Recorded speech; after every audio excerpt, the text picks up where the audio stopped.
ನಮಸ್ಕಾರ, ನೀವು ನೋಡ್ತಾ ಇದ್ದೀರಾ ನ್ಯೂಸ್ ಫಸ್ಟ್. ನಾನು ವಿದ್ಯೇಶ್ವರಿ. ಈ ಕ್ಷಣದ ಪ್ರಮುಖ ಸುದ್ದಿಗಳನ್ನು ನೋಡ್ತಾ ಹೋಗೋಣ. ಅದಕ್ಕೂ ಮೊದಲು ಹೆಡ್ಲೈನ್ಸ್. ಬಳ್ಳಾರಿ ಜಿಲ್ಲಾಸ್ಪತ್ರೆಗೆ ಬಿಜೆಪಿ ಮಹಿಳಾ ಘಟಕ ಭೇಟಿ. ಮೃತ ಬಾಣಂತಿಯರ ಕುಟುಂಬಕ್ಕೆ 15 ಲಕ್ಷ ರೂಪಾಯಿ ಪರಿಹಾರಕ್ಕೆ ಪಟ್ಟು. ತಪ್ಪಿತಸ್ಥರ ವಿರುದ್ಧ ಕಠಿಣ ಕ್ರಮ ಆಗಬೇಕು ಅಂತಾನು ಆಗ್ರಹ. ಇತ್ತ ಬ್ಯಾನ್ ಆದ ವಸ್ತುಗಳನ್ನ ಸೀಸ್ ಮಾಡಿದ ಲೋಕಾಯುಕ್ತ ಅಧಿಕಾರಿಗಳು.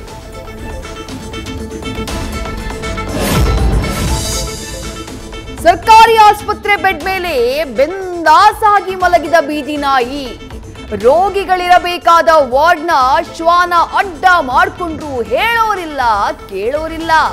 ಕಲಬುರಗಿಯ ಡೊಂಗರಗಾಂವ್ನಲ್ಲಿ ಆರೋಗ್ಯ ಇಲಾಖೆಯ ನಿರ್ಲಕ್ಷ್ಯಕ್ಕೆ ಕೈಗನ್ನಡಿ.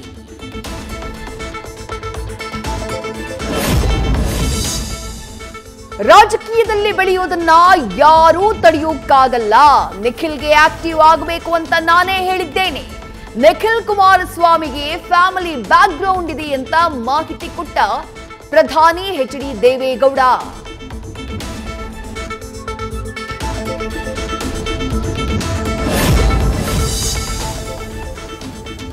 ಚಳಿಗಾಲದಲ್ಲಿ ಹೆಚ್ಚುತ್ತಿದೆ ಹಾರ್ಟ್ ಅಟ್ಯಾಕ್ ಪ್ರಕರಣಗಳು. ಚಳಿಗೆ ರಕ್ತ ಹೆಪ್ಪುಗಟ್ಟಿ ಹೃದಯಾಘಾತ.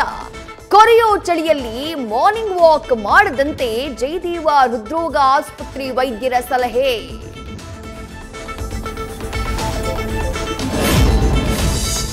ಆನ್ಲೈನ್ ಗೇಮಿಂಗ್ ಆಪ್ನಿಂದ 3 ಕೋಟಿ ರೂಪಾಯಿ ವಂಚನೆ. ಪಾಕೆಟ್ 52 ಆಪ್ ವಿರುದ್ಧ ಸೆಂಠಾಣಿಯಲ್ಲಿ ಎಫ್ಐಆರ್. ನಿಶಾಂತ್ ಶ್ರೀವತ್ಸ ಅನ್ನೋರಿಂದ ಕಂಪ್ಲೇಂಟ್. ನ್ಯೂಸ್ ಫಸ್ಟ್ ನಿರ್ಭೀತಿಯಿಂದ ನಿಮ್ಮ ಪರವಾಗಿ.